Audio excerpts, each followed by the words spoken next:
What's going on, 49er Faithful, 49er fan, 49er Gang? This is your boy, Niner Gang Podcast, back in the building. So definitely hit that like button, hit that subscribe button, turn on the post notifications so I can keep you up to date on any and everything San Francisco 49ers. With that being said, man, let's get right on into it. Good morning to any and everyone that does decide to tune in. This episode strictly is just, I felt like I needed to say this because some people touched on it, but I feel like I haven't gotten a chance to touch on it yet. And everyone knows, when you watch me, I'm a controversial kind of dude. I say the things that people won't say. I address the things that people won't address. I don't run from topics. I face them head on, and I give you my opinion, and I tell you how I feel about it. So in this episode, we're going to make sure that we talk about the disrespect that has been provided to Trey Lance by some of the 49ers media, a ton of the faithful, all kinds of things. And we're going to get right on into it, man, and see if we can figure out what the problem is. Now, once again, a lot of people may not like my takes. I truthfully don't care. You don't like it, you don't have to watch. But, we got haters out there that, really try to bring down Trey Lance. And I don't understand why. I don't understand what he's did to anyone or, what the issue is. But for some reason, everybody seems to like to talk about how horrible he is. And he's not, he's a bust. He's this, he's that. When you haven't even given the kid time to be able to be who he is in any way, shape, or form. So wrote down some stuff that I figured I'd start with just to let you guys know. So the disrespect of Trey Lance. Let's talk about it, folks.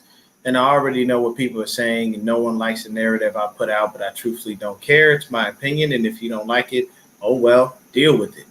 Now, my biggest issue with the disrespect comes from the organization themselves, along with the fan base.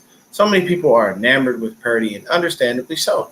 Look, what Brock did, came in, he took us to the playoffs, had one good playoff game, and versus the Cowboys, not so great, but still got the win. Eagles game comes, his arm gets torn up, and, he's fully healed now. Some say he could have stepped up and avoided that injury. Some say he could have released the ball quicker. Doesn't matter. It happened already. It's water under the bridge. We move on. So this season is upon us. Training camp is here, and the buzz is all about Sam Darnold, who has proven nothing in the NFL, and Brock Purdy, and, Trey Lance.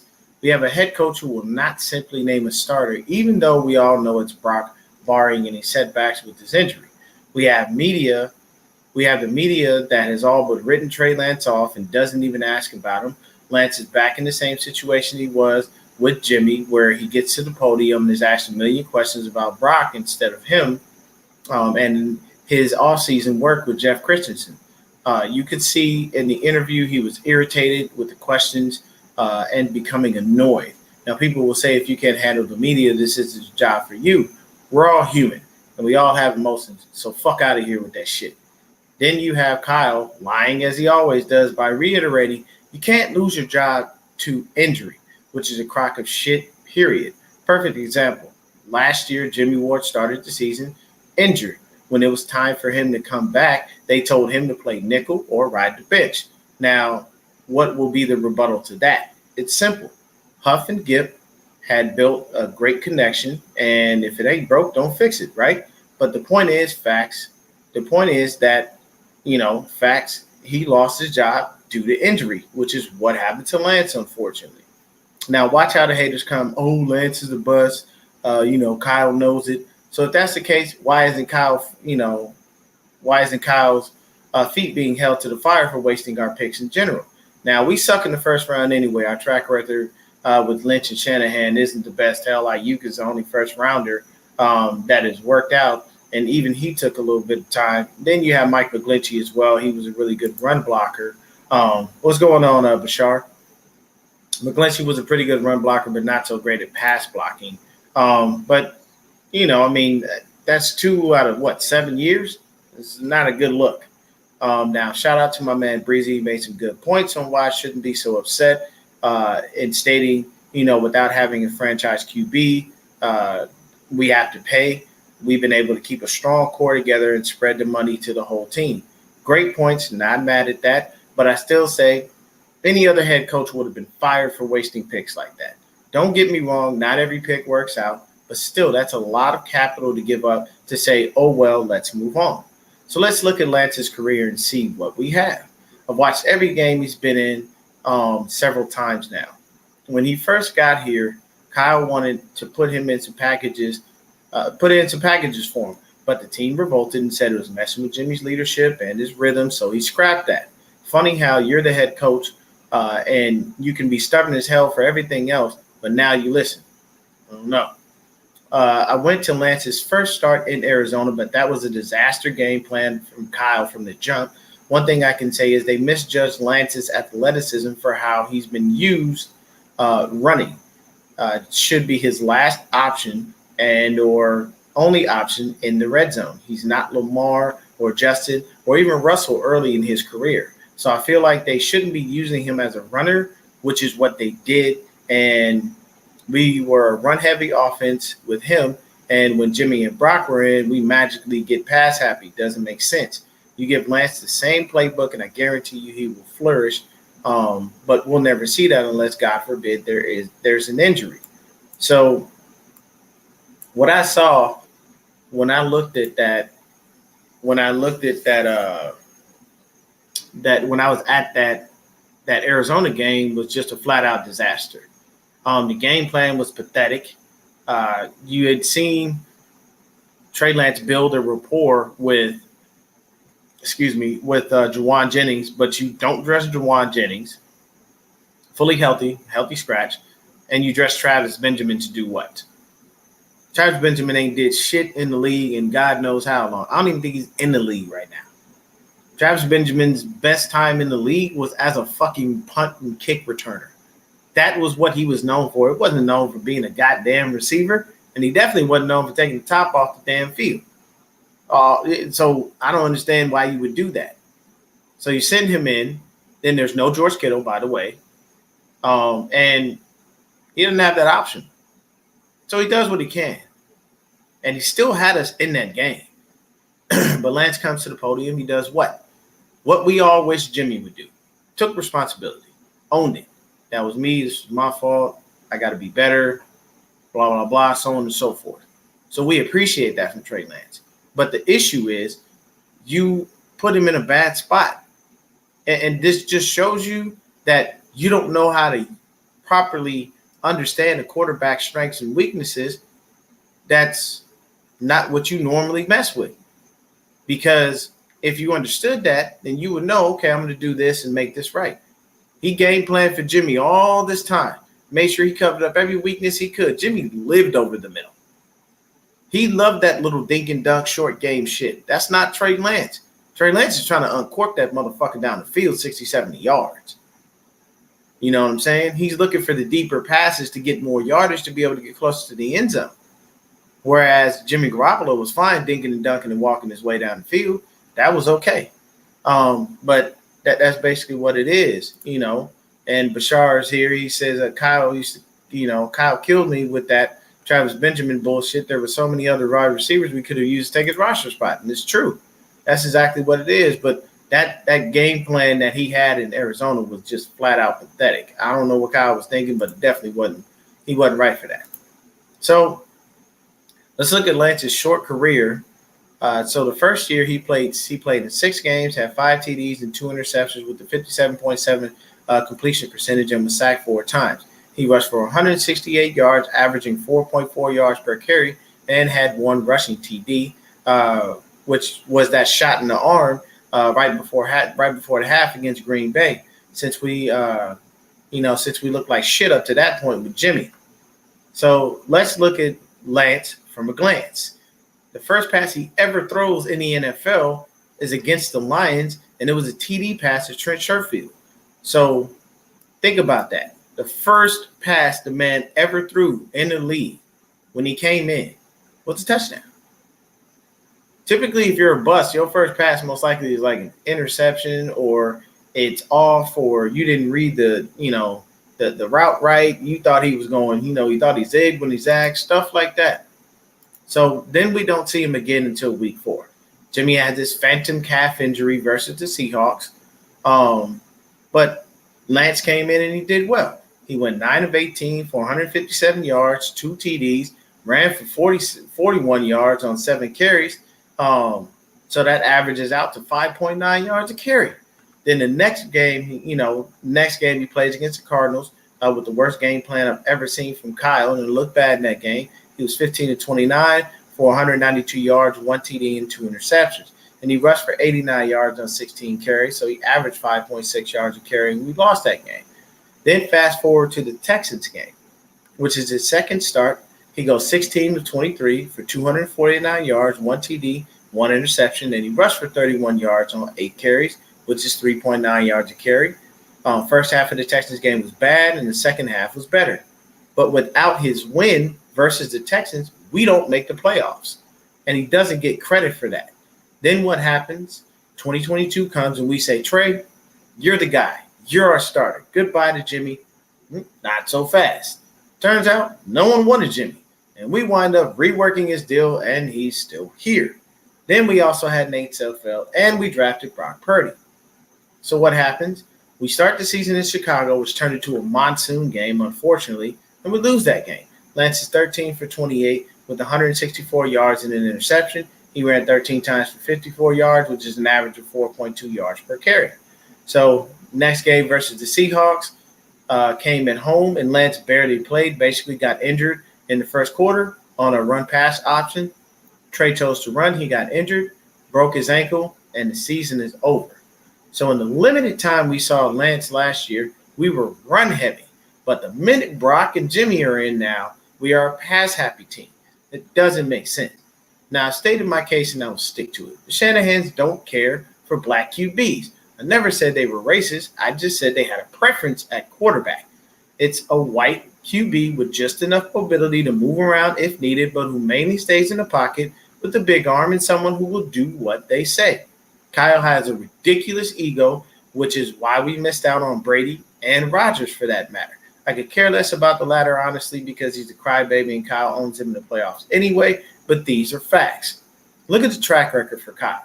He had the option when he first came here to draft 2 awesome black QBs in Watson and Mahomes and passed on them because he thought he would get Kirk Cousins and said goodbye to Colin Kaepernick in the process. He openly admitted that he didn't even research the QBs in the draft. What first-year head coach comes to a team and doesn't get his QB for his new franchise? Also, the disrespect that comes to Lance is unruly. The media acts like he's a bust without any real film on him, and when they question him, it's bullshit. Even in camp so far, Lance is being disrespected by having to split reps with Allen and Darnold, the latter of the two who has no business deserving a chance because we have film to show he ain't shit. And I didn't know Allen existed until he came here. Now, the reason that I say the Shanahans in general, hey, what's going on, Cook Sports? What's up, Carcast? What's going on, John B? So here's my biggest thing about this is the reason that I say the Shanahans because Mike and Kyle were there and they did that. And for me, to be honest with you, it was definitely a rough go. But, I watched them and I saw what happened. Now, I do have a special guest coming in to hang out with your boy. And, I threw it in the chat. One thing I'll explain to you is we have so many content creators and I've met so many amazing people and so many cool people. And I love when I have someone to be able to come and hang out with me and debate with me. You know what I'm saying? And I'm going to bring him on through, man. My man, Rod Cali, is in the building. What's going on, sir? Dion, what's happening, my man? How you doing, brother? I'm good. Hey, man, I'm good, man. You know what I'm saying? It's early morning. I figure I'd jump on and we'll talk, we'll talk about it. You know what I mean? But, I was just about to start touching on the fact that the Shanahans have a track record for not fucking with black QBs. Talk about Everybody remember what happened to Donovan McNabb when he was in Washington? Didn't get along with Kyle, didn't necessarily get along with Mike.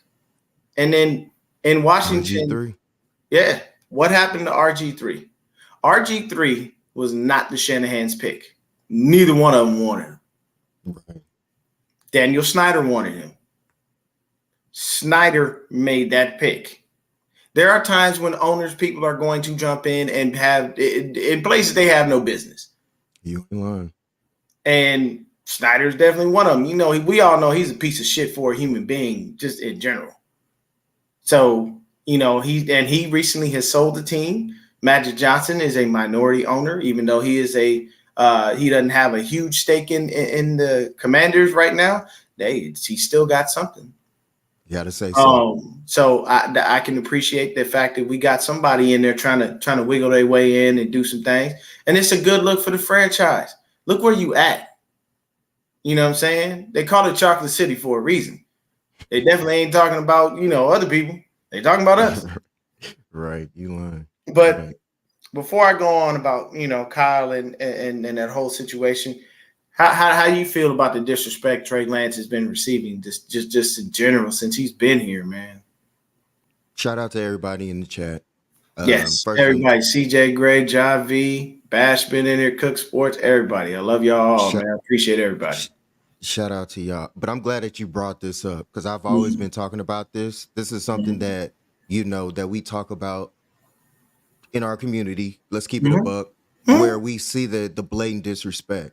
You know, the narratives that are always put out there about, you know, Trey not being capable or able to, you know, execute certain things. And then clearly when tape is, I mean, you have so much footage of things that when people speak on those things, the footage is out there.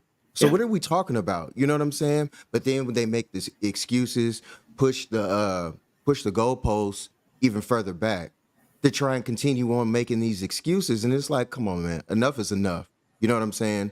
Brock Purdy right now, we understand that he's coming off of an injury. He's trying to get back, you know, to where he is. But to just uplift Sam Darnold out of nowhere, you know me. We've already had this discussion about college and everything like that. I didn't like Darnold when he was there at SC. So now that he's here in the league, we've already got plenty of tape out there on him. And now he's better than Trey Lance. Trey Lance breaks his leg, and now all of a sudden you got Mike Silver out here talking about he may get cut. Like, what kind of narratives, where are y'all getting this stuff from? Why are y'all painting these narratives of stuff that don't make sense? You know what I'm saying? It's like putting a screen door on a submarine. It just doesn't make sense. So now when we sit up here and we hear these things that, oh, Trey can't do this and Trey can't do that. Yes, he can. Oh, now he needs the reps. Now he needs to do this. Give him the reps. Stop sitting up here playing with this guy and sabotaging him. I dare anybody, if you think back, I'm 43. So when you think back to when I was 22, 23, and somebody doing the stuff that is being done on our level, we're not even nowhere close to Trey Lance's level. Mentally, the popularity that he has and everything. So for him to do this and to go through this each and every day, I commend the brother for doing it.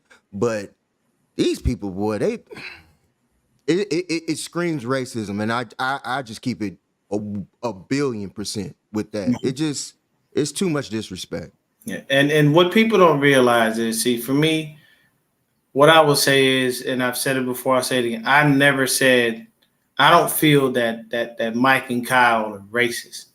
I feel they got a preference.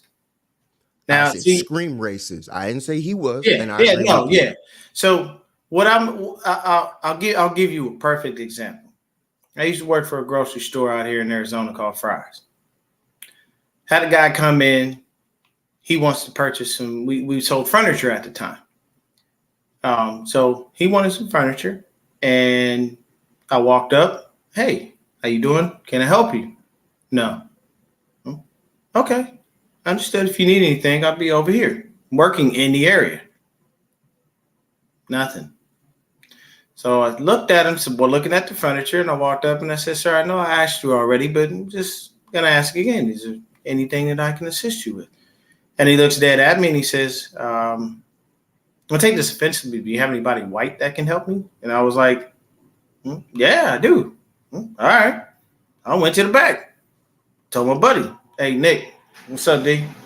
Hey, can you help this guy out there? He's like, what the fuck is wrong with you? I'm like, ain't nothing wrong with me. He's like, well, then why didn't you help him? I'm like, well, he asked for somebody white. He was like, what the fuck? Hell no. I'm not going out there and helping him. He was like, fuck that. I'm not going to help that racist prick. So let me explain something to you, Nick. He wasn't disrespectful about it. It was his preference.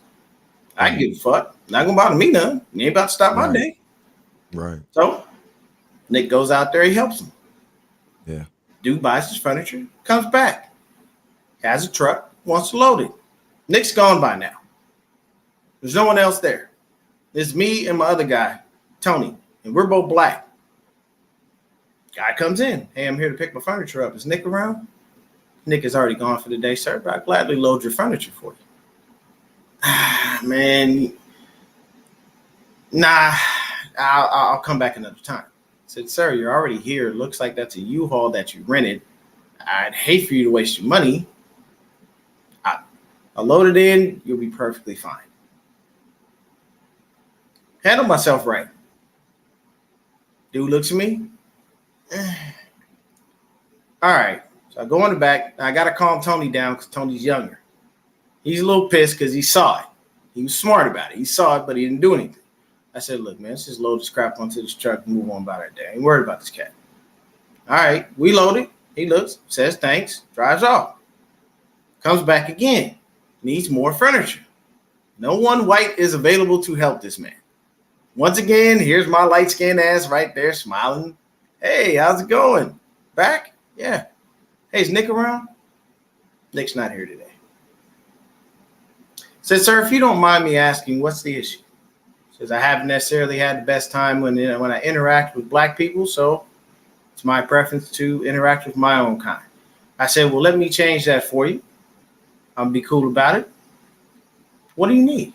I said, you keep coming back. So do you own like the properties? And he says, yeah, there's a park over here that I own. It's that like that's mine. And he told me where it was. So I know exactly where that is. So you're basically, furnishing these places so people can just move right in. He said, yes, okay. Well, then we need to buy in bulk. We need to talk. Because buying one by one is going to cost you a lot of money. Give me a sec. So I go get my manager.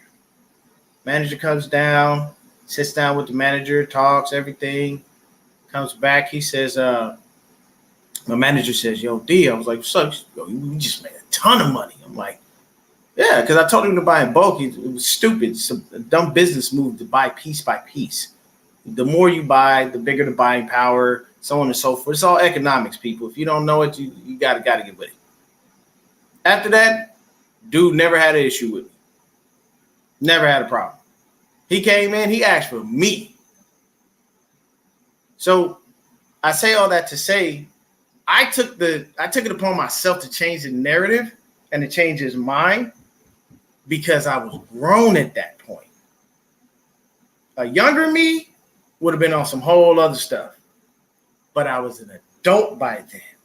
Trey Lance's father has raised him to be smart, to be understanding of situations, and to know what it is. So Trey Lance is handling this the exact same way that he should in any other instance. But honestly, if I'm Lance, I want out. If you start Brock Purdy, and by some freak of nature chance, Sam Darnold is number 2 and I'm number 3, you better open the doors and let me get out of here. I don't want to be here.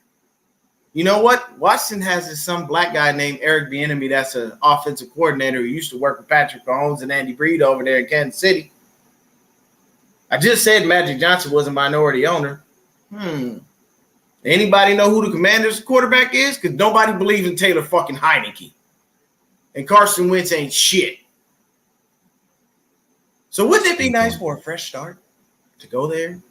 Hey, we just changed ownership. We got to change the culture around here. Hell, they have to change their name because somebody already owns the Commander's name. If I'm Trey Lance, I'm not sitting around waiting on somebody to give me an opportunity. I'm going to go out there and take it. Kyle and Mike like a white quarterback that is in the pocket, that is somewhat mobile, and that's it. You know who Kyle guy. And you know want a yes quarterback. Yeah. And they like a yes guy. They like a guy that does what they say. Now, when Jimmy was here, we used to malign him a little bit for kind of putting it out there. I just do what I'm told. Right. But now we see why he was saying that. It all makes sense. Jimmy The was puzzle sneaking pieces this are put guy like a together. motherfucker, wasn't he? Yeah, he was. Yeah, he was. The puzzle pieces were put together, especially this last season. Well, his last season. And I'm just like, dang, that's crazy to think about how bad and how terrible everything was executed. Especially like when he was in Denver and he was talking about, man, you calling these trash ass plays. You know what I'm saying? It's He sat on the bench, context said your behind plays that. fucking suck. Exactly. It's context behind this, and now it's unfolding. If you can't off script a play, oh, it's an issue, oh, it's a problem. But nobody gets mad when Brock is rolling out to make a certain play because he can't see over the line. But nobody speaks on that. You know what I'm saying? Like, we just cover that up. Oh, he's just 8-0, and we just did this and we just did that. Hold on, man. Hold on. You do know some of these plays are off scripted. The play where Brandon Ayuk should have caught that one in the end zone, and he dropped it. Don't tell me that play was, a Kyle driven, a Kyle run play. He dropped the ball. He made something work that didn't work. So now all of a sudden, Trey gets out here, has a better arm, can execute the same thing that you want him to be, wants to be done. Give him the reps. Why are we playing with this kid? But that Yeah. Washington situation that you just brought up, hey, something to think about. He likes to throw deep. There's a really fast guy there named Terry McLaurin. Hey, hold on, Dion. Think about this. And I want people just off of what you just spoke on. Think about if we had Patrick Mahomes here. Patrick Mahomes is not what he is now in this system. Maybe. You never know. And I can tell you this, the number one thing is it's the ego. And that's what kills me. You cannot have that big of an ego, but kowtow to your team. Your team told you don't put Trey in. It's messing with Jimmy's leadership and it's messing with his rhythm and all this other crap. Last time I thought you was the head coach. Hello. I'd look at my team and say, I'd look at my team as politely as I can and tell them to kiss my motherfucking ass. Yeah. I'm going to do what's best for this team and what's going to help us win. Right. And the biggest thing for me is so Juice came out recently. Yeah. Juice said, Trey is beloved in our locker room. Everybody likes him. But nobody ever really. What'd you say? What did he say last year, though? Remember when he got hurt? Oh, we're back to 49er football. Now all of a sudden that's changed. All of a sudden. Now Trey's beloved in the locker room. I don't know. Now, see, what I want y'all to really continually understand is when I am telling you what I'm telling you, this is not. I only bring the fact that he is black into it because it shows a track record. Let me explain something to you. And I'm just keeping it a buck. And if you don't like it, oh well. And Rod, tell me if I'm wrong. Take every black person out of basketball. Who's watching? Nobody. It's going to be boring as fuck. Because I don't care how many Giannis's and Jokers and all these other people you bring from overseas, they ain't going to do what we do. You'll never see another LeBron. You'll never see another KD. You'll never see another Steph, another Clay, another MJ, another Magic. The list goes on, people. Bill Russell was playing in the era where he was killing them because they couldn't even do anything. He was too fucking big. He was too tall. Wilt, too? Wilt just murdering him. This motherfucker's throwing up almost 80 a game or some shit. Why? It is what it is. Take the black people out of football. Those spectacular plays, I don't know how many you're going to see. CJ, you say routine throws and everything. How many reps and how can you get on rhythm? How do you get a rhythm to make those routine throws? If you're only getting 3 to 4 passes and you're going to tell me that he has to make it each and every time. I mean, that's like getting on your job that you got right now and you only been working there 4 days and they expect you to have it down pat. That's not fair. Like, come on now. I'll Let's say make sense this. with it. The only way you can get better in this league is by playing. It's literally it. You have to be on the field. But the one thing that you have to also have is a coach that's going to back you. And a coach is going to give you the same playbook that he gave to the other two jackasses that he magically seemed to fight to lose when it came to you. Trey Lance was a better prospect than RG3. RG3 had highlights. He was big. He was like he just had that pop. It was like, oh snap, this dude jumps off tape. Look at the plays he makes. Trey Lance was a more consistent guy. He had a better skill set. Now, yes, did they misjudge his athleticism and using him as a runner? Yeah, you did. That's why I stated he's not Lamar. He's not early Russ. He's not Justin Fields. Hell, he's not even Josh Allen. Those guys, they're great runners, and they know what they're doing.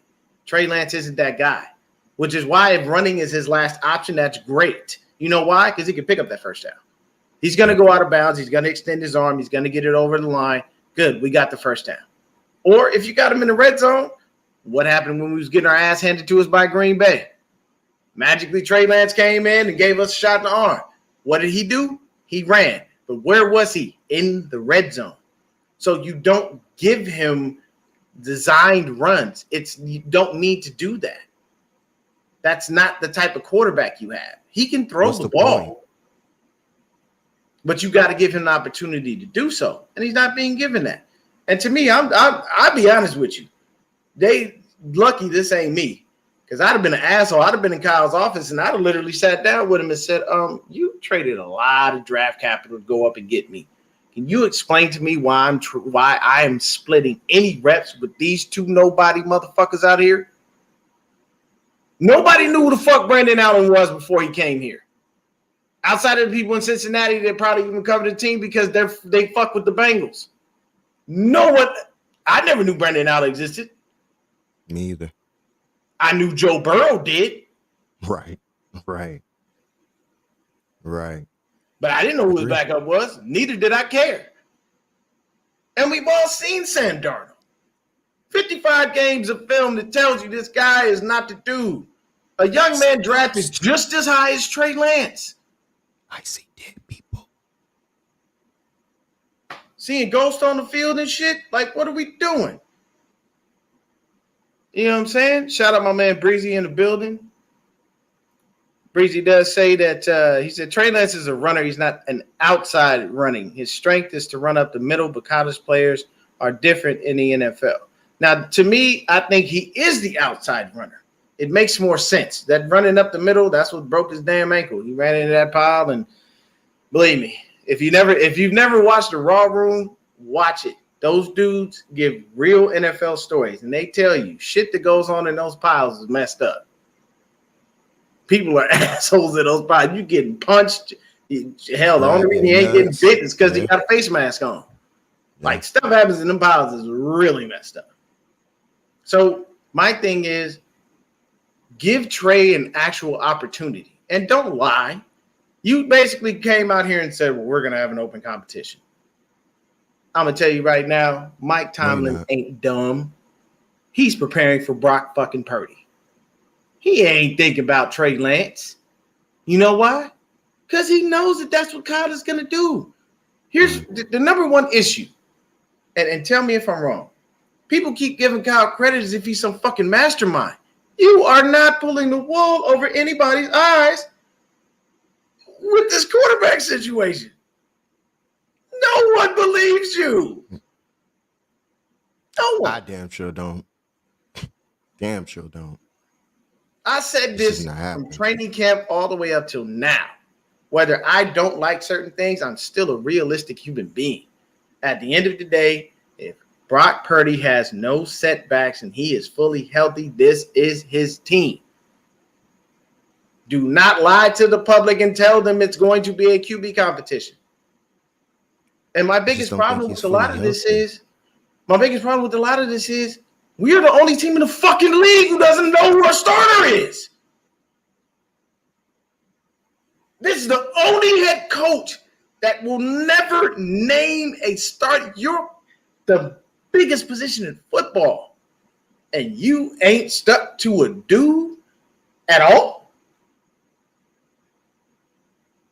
The only time anytime he stuck to somebody was Jimmy, and that was when we drafted Trey. The plan for this year, we're gonna sit Trey, let him develop behind Jimmy. Jimmy's our starter. This is literally the only time I've ever heard him commit. You need to stop with the fake mind games that nobody's falling for and just say that. It's okay. I don't feel like you got a leg up on anybody because nobody's stupid enough to believe the bullshit you kick it through your teeth. That's all I'm saying. This is a question I have, and I don't know if anybody's asked it, or even a lot of people may have thought about it. How do you go from quarterback one to now you are, quote unquote, progressing and have gotten better with all the stuff, the OTAs and everything, and now you are splitting reps? Like, make that make sense to me.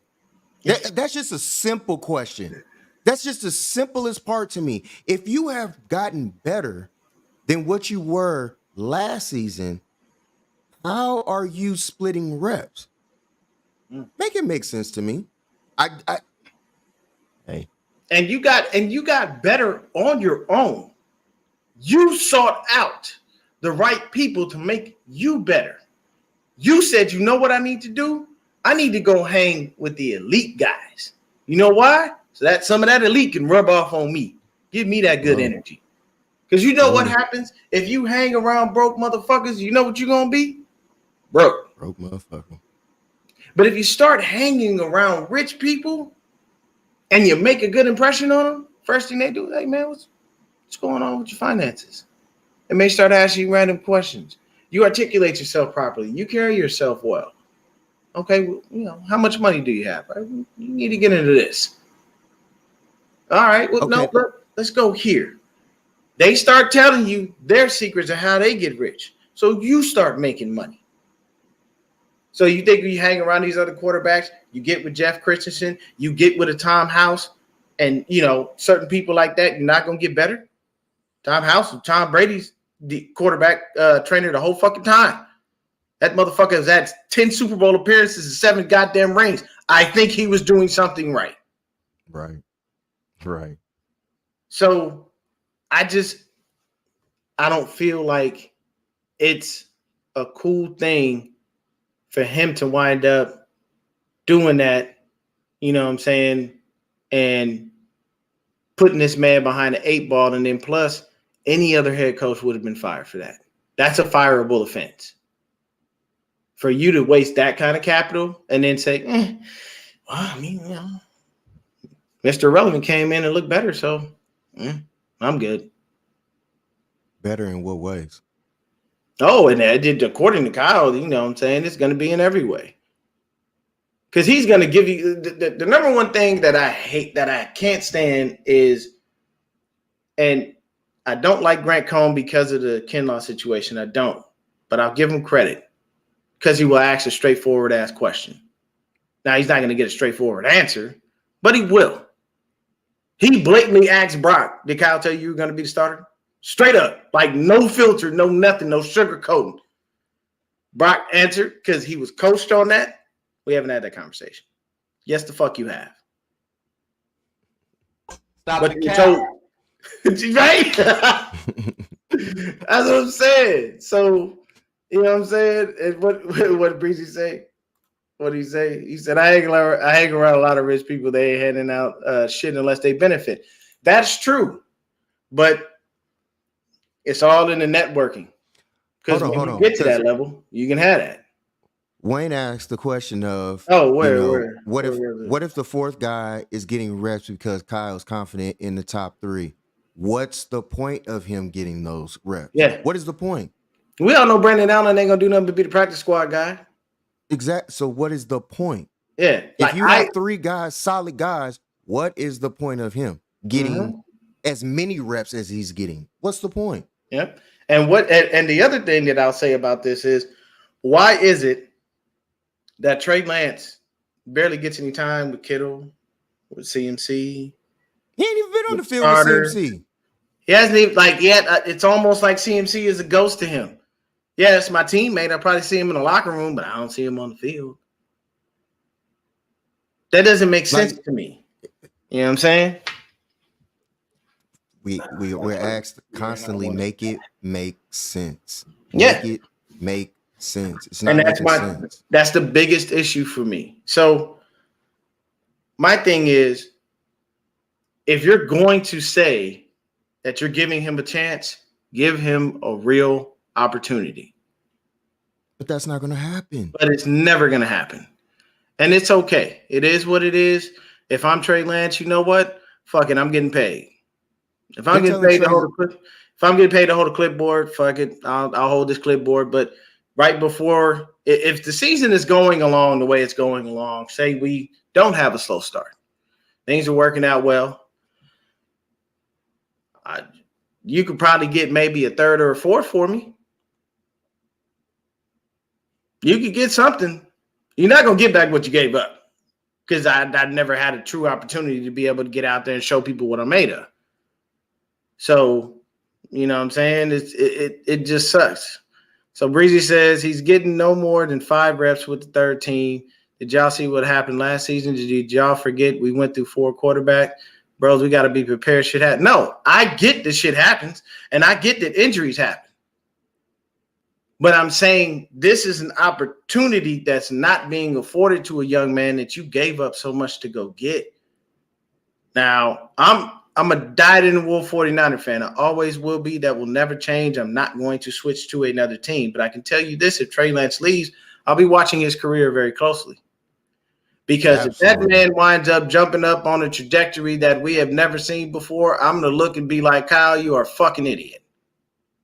And see, the number one thing for me is I don't give anybody a pass. Nope. Nobody gets a pass. If you fucked up, I don't care. If Fred goes out and have a shitty ad, Fred, you fucked up. Bosa goes out there and he gets manhandled by a left tackle or a right tackle. Bosa, what happened?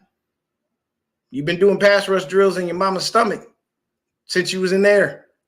You probably came out and fucking rushed past the damn doctor to get to the nurse or some shit. What happened? You know what I'm saying? I mean, it's just, I would really love for my head coach just to be honest. And I don't get that from him. All I get is a 50-mile long soliloquy of bullshit that if you're not paying attention, he gives you nuggets in those little moments, but most of it is just filler words. Like I'll give you this. I work with the dude who literally 9 times out of 10 isn't saying shit, but he just keeps talking. And I caught a manager slipping out of the corner of my eye, right out of my peripheral. This manager was looking at him like, bro, when are you going to shut the fuck up? Everything. And about 2 seconds later, he cut him off. And I'm like, yeah, because you saw, like, you're not even saying nothing. What are you talking about? So hold on.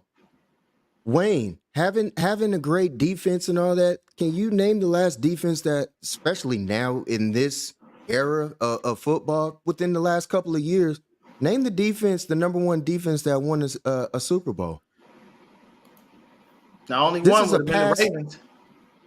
How many years ago was that? That was 23 years ago, right? Long 23 years ago. Yes. So it's a passing league. It's an offensive league. To say that we don't need a quarterback and that's not needed right now. Yes, we do. Yeah. Yes, we do. You'll have to. The issue is, because the hard part is, if we didn't need a quarterback, we should have still beat the Eagles. Hello. You got to have someone that can throw the football. Now, I get where Breezy is coming from. Breezy is just stating a fact. I do. He's saying basically like what I gave him credit for earlier in the video is that he did say that he made a very valid point. Because we don't have that high-profile quarterback, we are able to keep a really big core of the nucleus of the team together. And I get that. No. Being relevant gets my us bad. what? What's up, Brandon? You know what I'm saying? I appreciate you, brother. I know you're here, man. Ain't no ignoring. You know it's all love, man. You're right, CJ. I apologize. Broncos. Agree. Yeah. But being relevant is doing us what? Nothing. I've said that a million times, bro. I don't like being want Kyle to turn into versus Andy winning a Reid. championship? Yeah. I don't want Kyle to turn into Andy Reid in Philly. I don't. Andy Reid was a fantastic fucking coach. But you know what happened? Eventually, Jeffrey Lurie said, it's nice that you keep us in contention, but I need a goddamn Super Bowl ring. You haven't delivered. I'm sorry, Andy. You got to go. Doug Peterson came in, and Doug brought that Super Bowl ring. And yes, even though he got fired, look at what he's doing with Jacksonville. Being relevant is like being put in the friend what is that? In the friend zone. Yeah, with a chick you really want. That's like me running up to Beyonce going, hey, I know you married to Jay-Z and all, but I'm really the dude. The fuck? What kind of? First of all, you don't even know me. You know nothing about it. Man, what the fuck? This man is a billionaire. Doing, I have nothing on this nigga. Nothing. There's nothing I can do to take her away from him. Unless she was just on some vengeance shit for her Lemonade song, which we all know is about cheating. It's obvious. But these are the things that happen. So a lot of people have used the quarterback situation in Kyle like a relationship. And that's basically it. Trey, sorry. You ever seen Bridesmaids? When he drove off, you're no longer my number 3. Right. Trey, you've been moved to number 2, bro. And that is horribly unfortunate. I don't want No Border Sports is out here with the bullshit. He said, I'm locking it down. He said, B could get it. I love it, man. I do. Good morning. Good morning, Sin. But Sin? For me, I always will. I just feel like Trey Lance is getting the short end of the stick, and it hurts my heart. It really does. Because I feel like the kid has a lot of talent. And we don't have another person on the team that has a cannon for an arm like him outside of Sam Darnold. And Sam Darnold's cannon for an arm only works once in a blue moon. Doesn't work all the time. We've seen that as evidenced by his previous play. So I can tell you right now, I love what our team is. I love our core. But I can tell you as well, it's not just Kyle. The team is all in on Brock Purdy. Now, Trent Williams seemed to be very kind with his words about the quarterback situation. He didn't sway one way or another. Just stayed neutral, which I can appreciate. But I can tell you right now, that locker room is all in on Brock Purdy. They are. You never hear how Trey Lance is supported in the locker room. But you hear about Brock. And the shitty part was, a couple of years ago, Jake Brendel did Brock greasy. Well, no, did Trey greasy. Trey came in and he bought, I think, like sound systems for everybody. Like whole fucking squad. And not no bullshit sound system. He ain't going to get you the little rinky-dink knockoff. He put some good money into this. And you know what Jake Brendel had the nerve to say? Well, Trey's buying us gifts and Brock's bringing us wins. Was that necessary? Right. I'm an asshole. I'd have went and took my fucking gift back. I'm a straight asshole. I'd have been like, oh, he bring you that motherfucker buy you a something. I spend my hard-earned money to give you a gift, and your punk ass got the nerve to get up on, basically on national television to an extent and tell the world you could give a fuck about my gift because this nigga's bringing you. Well, that motherfucker, let him go with his salary, which is a hell of a lot lower than mine because I'm a first-round pick and he was a 7th-round draft pick, so he ain't getting paid shit. Like, come on, bro. At least don't do that. I just don't want it to be fool's gold when it comes to Brock, especially at the Yeah, beginning of the and year. that's the I thing. don't Like, want this to be fool's gold, and then we in trouble, and then now all of a sudden, now we go in it, and then we go to Trey, and now Trey has to dig us out of the hole yeah, that we shouldn't have even been in the first yeah. place. And see, But the credit that Trey doesn't get is a lot of people look. I keep telling y'all, if he does not win that Houston Texans game, we don't go to the playoffs, people. We are not in there. So for as much as you didn't like him, you needed him. When he came in that Seattle game, he looked a lot better than Jimmy did. And honestly, I don't believe that was a calf injury. I believe he got benched. I believe that was Kyle sending a message. Hey, man, keep fucking up and put this kid in here. You know what I'm saying? So I feel bad that the kid gets disrespected like that. And once again, my narrative has never been that the Shanahans are racist. It's always been that they have a preference at quarterback. And it honestly, keep it a buck with you. Quarterback is one of the last positions that white people still have a really good lock on. And it's scary when they start losing shit. It bothers them. Not going to lie. If black quarterbacks start taking over the damn league, it's like, well, what the fuck left do we have? You still got some offensive linemen. You got a couple of linebackers out there. You got a few defensive linemen. You ain't got no white DBs. You have no white safeties. And when I say this, people, I'm just speaking facts. I'm not being racist or anything like that or saying that white people can't play sports. Fuck out of here. There are some spectacular ass white people. If you don't know who White Chocolate is, you might want to look him up. You don't know who the professor is, you might want to look him up. If you don't know who JJ Redick is, you might want to look him up. Chris motherfucking Mullen, Larry fucking Bird, you might want to look. These were ballers. What's going on, Shifty? So there are people that exist that do things, but I'm just going to tell you, it's very simple. We are the majority. Most of the time, we are the reason people are coming to a game. That is neither cocky nor, boastful or braggadocious. These are just facts. Trey Lance is a kid who's in a bad situation, and he's kind of stuck there. Now, with the way that our quarterback situation has gone over the last couple of years, there's a high probability he winds up playing any fucking way because we don't seem to be able to keep quarterbacks healthy for very long. Hell, I was happy that Brock. I literally was happy that Brock stayed healthy as long as he did. Shit, I was like, yes, thank you, God. Absolutely. I am not opposed to Brock Purdy starting. I am not mad. I am opposed to the lies being told by our head coach to the world and to 49er fans that actually believe that there's an open competition.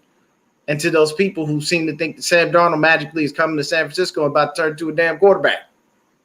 Stop the cap. You can't nobody tell me that Sam Darnold about to work out for shit. I didn't said it before. I'll say it again. It's not a USC quarterback that has won a Super Bowl. Nope. This isn't. And there's only one UCLA quarterback that has done it, and that was Troy Aikman. Yep. I've looked it up. All of the quarterbacks that win Super Bowls come from various fucking places. The only college that has more than one Super Bowl winner is Alabama. That's fucking Alabama, though. That's to be anticipated. Right. So I hope that Brock is fully healthy. He's fully healed.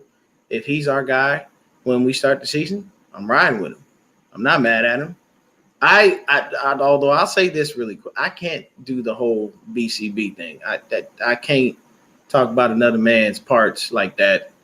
I literally had a dude on Twitter follow me, and that was his Twitter handle. Well, first of all, that's a different community type of saying. We ain't doing that. I'll just put it that way. Y'all can Breezy said he won't even call another man big, let alone call it a BC. Like, I can't do that. It's not in me to. No, I'm not about to talk about that man and his whatever that's on him. But yeah, I can't. Yeah, Brock, Ty funny. Mr. Purdy, Ty we is on the same Ty page. know. Ty on the same page. You know. Yeah, you Yeah, understand you know it. Yeah. No. It's not our community. We don't do that. We don't know, sir. D Sizzle, what's good, baby? That's my dog, man. Sizzle's a cool motherfucker, man. I didn't talk to him on the phone. He is, bro. Shout out to you, homie. Shout out to you, D Sizzle. But I got to get out of here and get to work. Thank you so much for coming in and hanging out with me, Rod. If you got any parting words for the faithful out there, let us know. See what I mean? See? There you go. Ryan, you're able to do that. I can't call him that. I can't do it. It doesn't. Can't do it. It literally won't come out of my mouth. Pause. It's just how it is. Hard pause. I can't do it. I can't. Great game, Brock. That's all you're going to get out of me. That's it. I just. And then you got to be careful on saying his last name. Yeah. See, that's how we. You don't want to slip up. You don't. That's hey, true. What's going on, Bebop? Bebop, what up, homie? But yeah, man, if you got any parting words, by all means.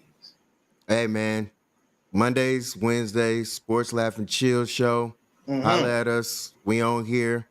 I appreciate Dion for giving me this opportunity. I just jumped on, on his live and said, hey, man, let me get on here and talk a little bit. So, I definitely appreciate y'all that's in this chat.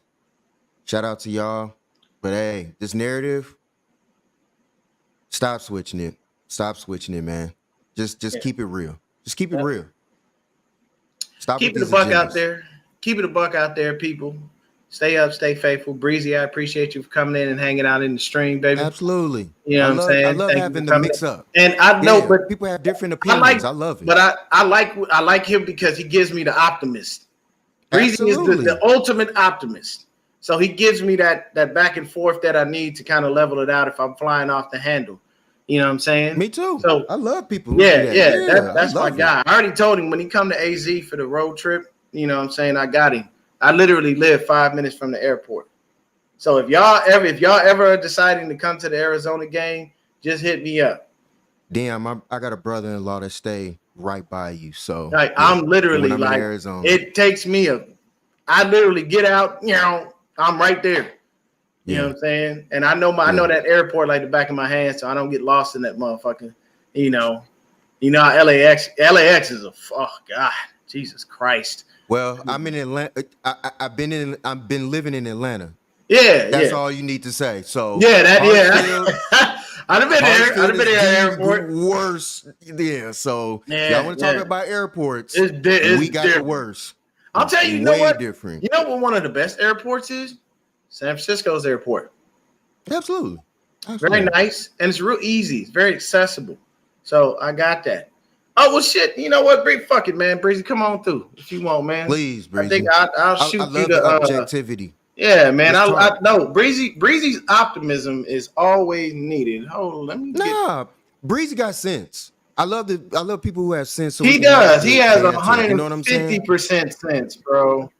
He does. That's my guy, and he knows I ain't got nothing but love for him. Plus, I ain't never spoke with him, live on the show. So, what's up with him? Yeah. There you go, Breezy. If you can come in for a few minutes, man, I can stretch this time. I ain't got to be at work until 9:30. My job is so damn close, I could walk to that motherfucker if I needed to. Yeah. If y'all ever LAX has been LAX is a nightmare. LAX is a damn nightmare. I love it, but it's a nightmare, bro. It's all bad. You know what I'm saying? But yeah, man, I really would love to see what that kid has to offer.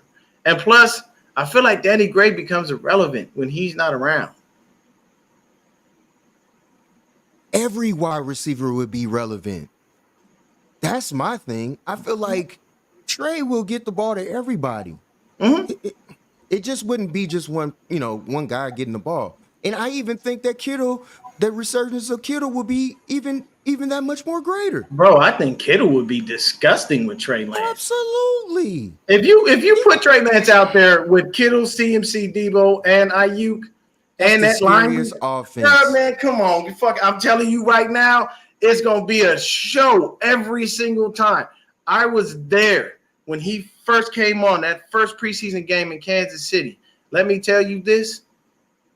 I hyped the crowd up so much I almost passed the hell out. I literally told him, get up. This is your future on the field. And when he hit that bomb to Trent Sherfield, the whole place went insane. But we got the man, the myth, the legend, the one and only, my guy, one of my good friends, man. One of these guys that I met here. I first saw Breezy on Nothing But Niners. And he was spitting facts. And I can tell you right now, there is nothing better than a debate between Mike and Breezy. It is the funnest thing you will ever see. Absolutely. It is, man. Wayne Breezy is in the motherfucking building, people. What's good, bros? I know y'all be thinking Mike and I, we fight all the time. We're really great friends. No, but it's just y'all debates be dope. The shit be so natural, though. The way there's nothing fake about it. It's real. Y'all two brothers that love the game. Y'all love the sport. Y'all love the team. So when y'all go back and forth about stuff, it's like, hey, man, I got an opinion just like you do. Regardless of the fact. But it's all love. It's all love. It's all love. Just like how our players fight at practice. They amped up. They want to be the best they could be. They ain't trying to hurt each other. But they passionate about their shit. Like, you know what I'm saying? So it's all love at the end of the day because they got one goal. But Rod, what's going on, bro? Glasses, hey, man, appreciate it. These those Zennies, man, they keep me fresh. Zenny, keep me fresh. The official glasses of the 49ers. But Rod, nice to meet you, bro. I was listening to you, and I was just like, I don't think he understand kind of like, because I love the text message. But it has no semantics, has no syntax. You can't really tell. So I just kind of wanted to explain because I want to get your thought. You said you don't want us to be relevant, so I want to understand where you're coming from, so I can kind of explain to you what I mean by the quarterback situation. Because like when I think about, I hate the financial part of football. Remember, we grew up in the era without the salary cap, and then we got hit with the salary cap in 1995, and then that shit changed football.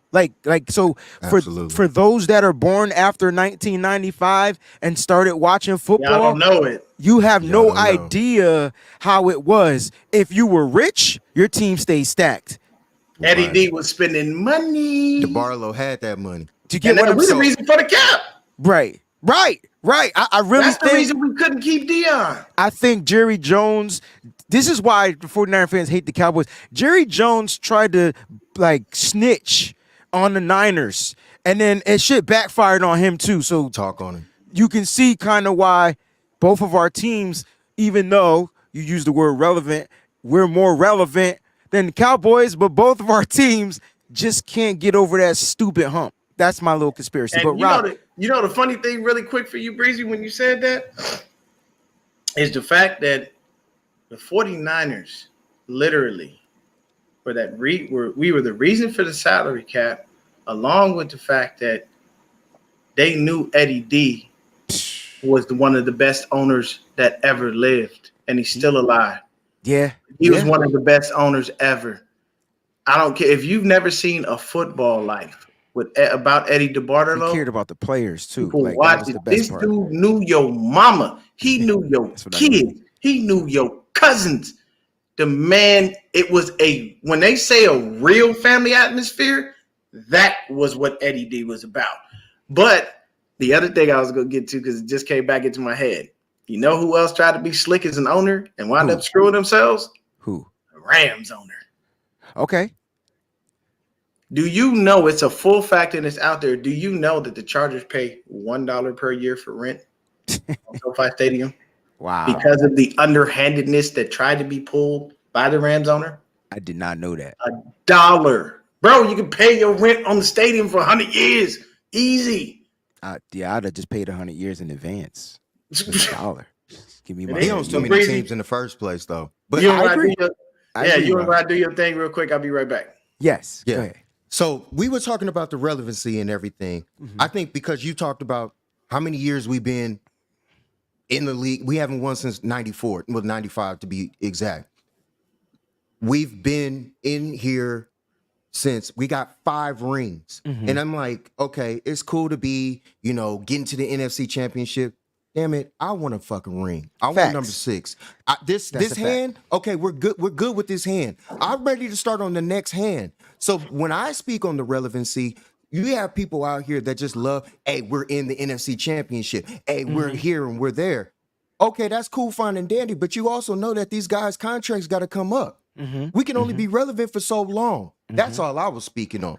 No, it wasn't about, you know what I'm saying? In that level. No, and I get it. So where I was coming from was, I know everybody, there's levels to this stuff, right? So there's levels to why they traded up those picks. The way the typical fan might see it is, oh my gosh, they gave up 2 first-round picks and they swapped the first-round pick and blah, blah, blah. There's levels to this shit. There's money involved. So people are not looking at the money in the future.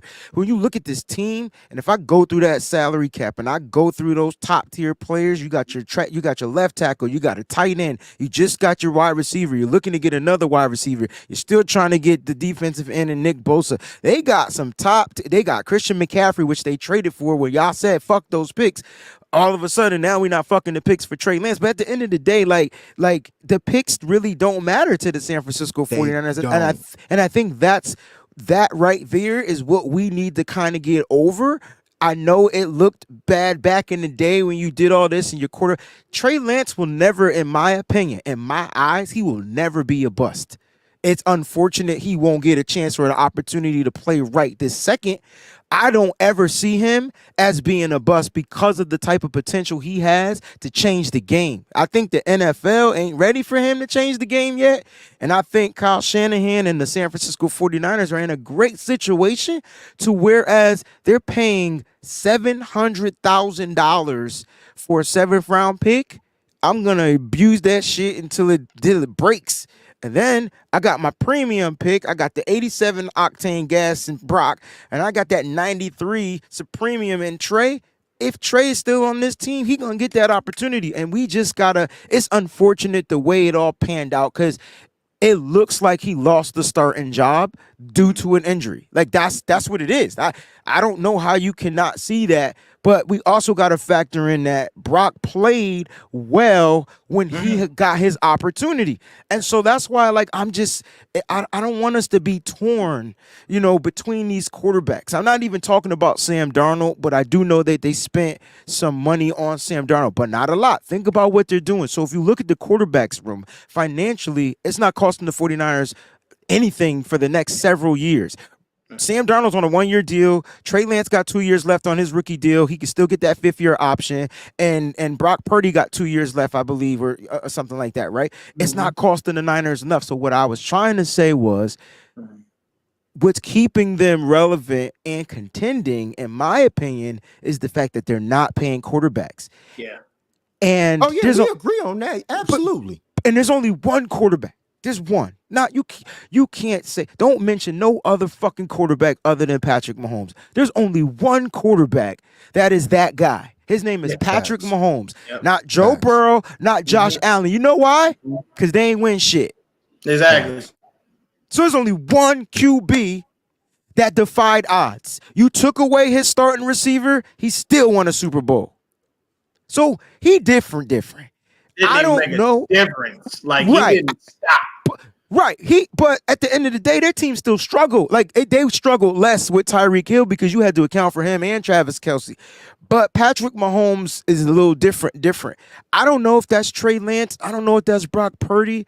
But the reason why my optimism is the way it is because I hate the fucking bright side of things. But I just look for the brighter side, and I just feel like if Brock does what you said, let's say he come not. You didn't say this, but you said this can be a possibility where he just lays an egg whatever. Mm-hmm. And then Trey Lance has to come in and save the day. Well, fuck it.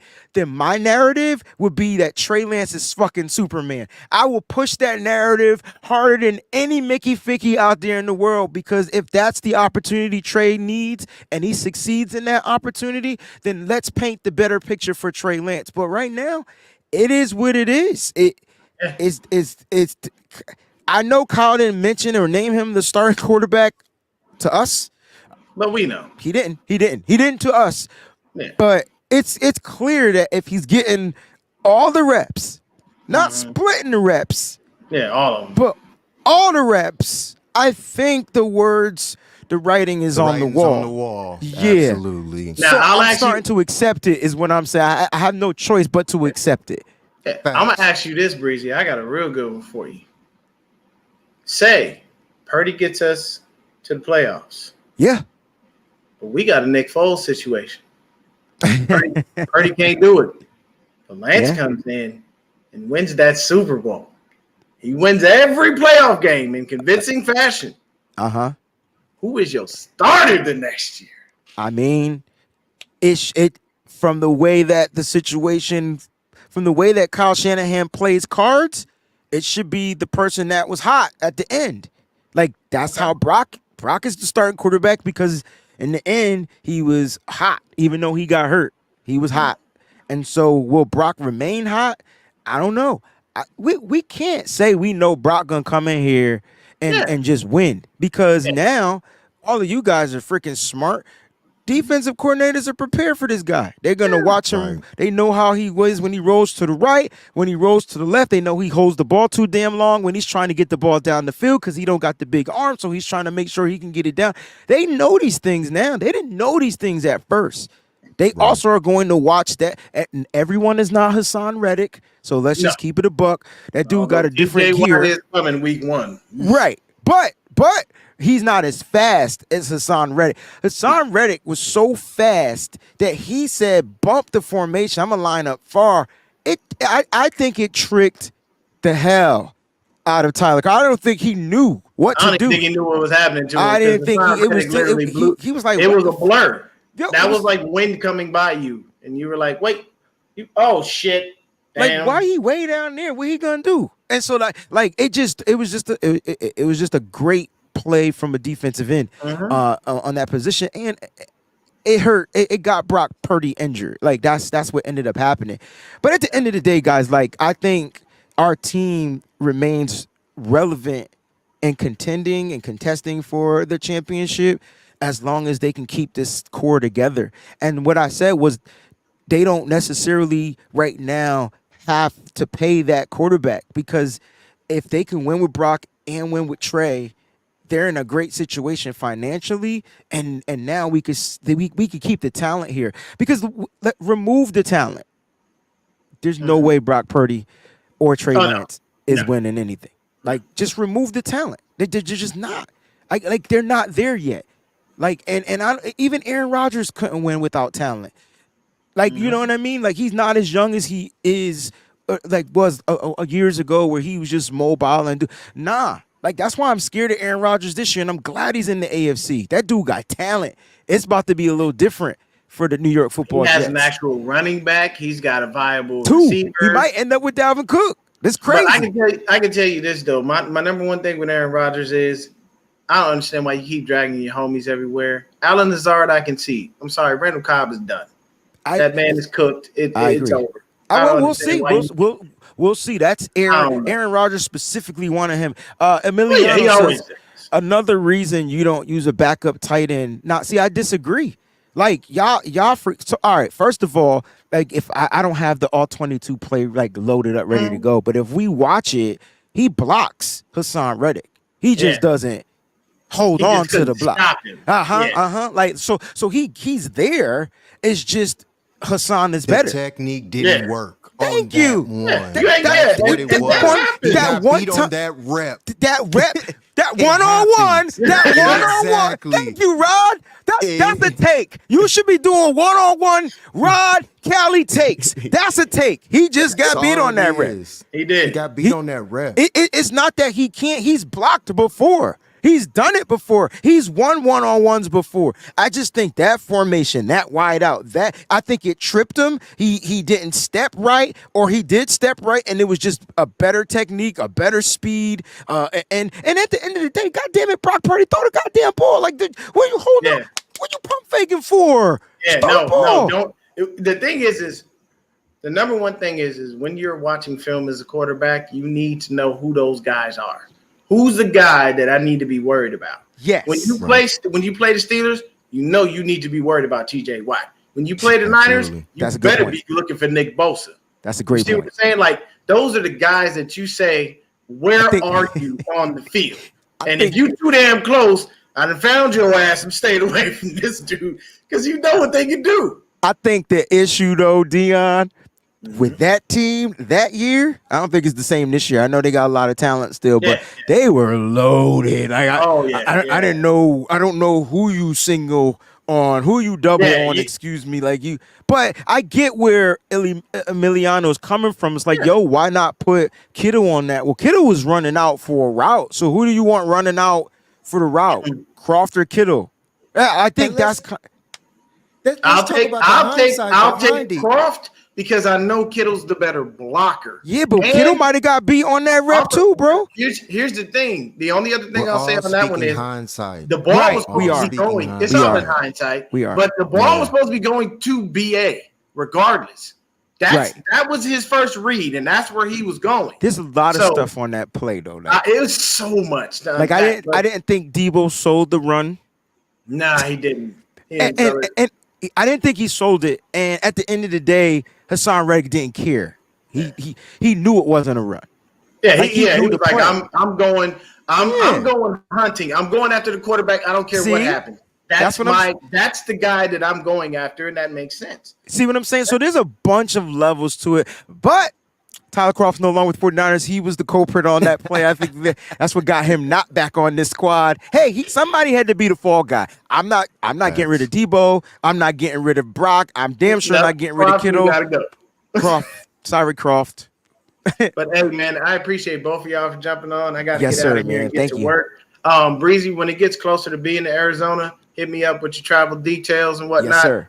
And I'll do what I need to do. I'll get you, man. You know, appreciate I told everybody. I told him on his show that I told him when he came here, man, you don't need to Uber or Lyft or nothing, man. That's beautiful because Uber and Lyft went up. I'm like, what the hell? Why bro, it costs a lot of fucking money, believe me. But I know the city very well, man. You know what I'm saying? So if it's a situation where you touch down, you got to eat or something like that, definitely got the good spots. You know what I'm saying? You know, if you want the best turkey burgers, it's in my house because I make the best turkey burgers. Then we do turkey burgers for sure. You know what I'm saying? For sure. But hey, man, I appreciate both of y'all for being on here, man. Absolutely. It was a blessing, man. Thank you. Yeah, man. And you know, hey, look, Rod Cali, he plugged it earlier, man.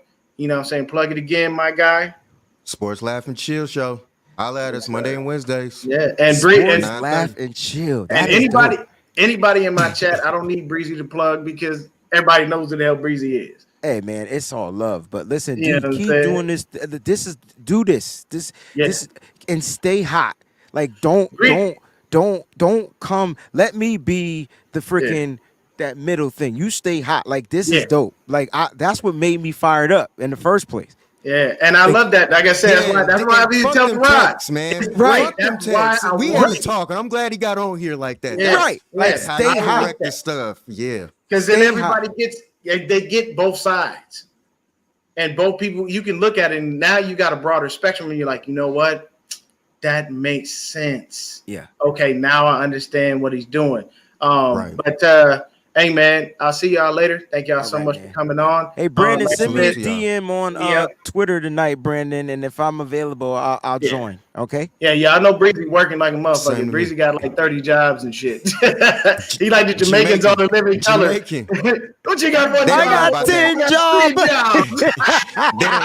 They don't know about that. They too young for that. They too young for that, baby. Oh, those were the good days, man. The 40 club, man. So yeah, man, 40 Club, ESPN on the screen. All right, D. Thank you, bro. YouTube, if y'all don't know about what we just said, YouTube in living color, Yes. Jamaicans. That's all you got to put. That's it. You will die. And you'll find two hilarious. snaps in the Z formation. Hey, exactly. Hated it. I'm out, yo. All right, bro. Peace. Appreciate y'all. Yeah.